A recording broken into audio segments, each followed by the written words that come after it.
Voici les plans de l'Europe pour barrer la route aux voitures électriques chinoises. La Commission européenne a enfin décidé de mettre en place des mesures afin de lutter contre la supériorité chinoise, comme l'explique l'ONG Transport et Environnement, qui a aussi récemment alerté sur la concurrence américaine en ce qui concerne la fabrication des batteries.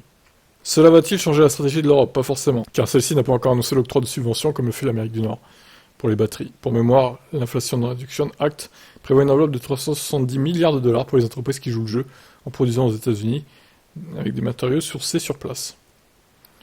Donc, je vous passe tout ce qui concerne les US, on le sait. De son côté, le Critical Raw Materials Act européen vise à garantir un approvisionnement sûr et diversifié, abordable et durable. Des matériaux tels que le lithium, le cobalt ou encore le nickel utilisés pour les batteries des véhicules électriques.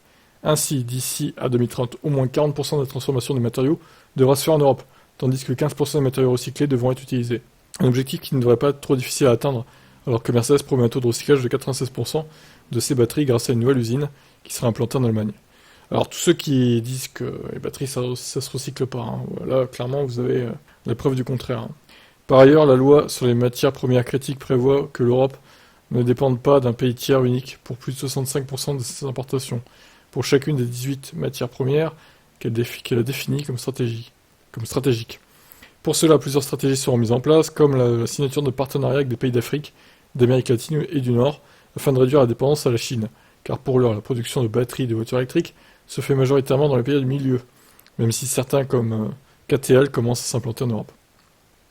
Un second plan baptisé Net Zero Industry Act a également été présenté par la Commission européenne, présidée par Ursula von der Leyen. Celui-ci porte notamment sur la fabrication de technologies propres sur le vieux continent afin de couvrir 40% des besoins d'ici 2030. Pour cela, les procédures seront simplifiées en ce qui concerne l'octroi de permis pour implanter des sites industriels et de financement. Plusieurs domaines devraient en profiter, comme l'énergie solaire ou éolienne. Ce qui pourrait avoir un impact direct sur les usagers de voitures électriques avec une recharge utilisant de l'énergie plus verte. Ça réduirait ainsi les tensions sur le réseau électrique en augmentant les sources tout en diminuant le prix de la charge. Ah oui, ça c'est pas mal. Une banque d'hydrogène devrait aussi voir le jour, alors que certains constructeurs comme Toyota et Hyundai croient à cette motorisation. Si des subventions seront bien accordées aux entreprises qui joueront le jeu, aucun chiffre n'a été dévoilé. Ça c'est dommage. Il n'y a donc plus qu'à patienter encore quelques semaines pour en savoir plus. Bon. De toute façon, l'Europe se devait de réagir face à la montée en puissance de la Chine et à ce qu'a mis en place les USA. Il fallait qu'ils mettent en place un truc assez similaire.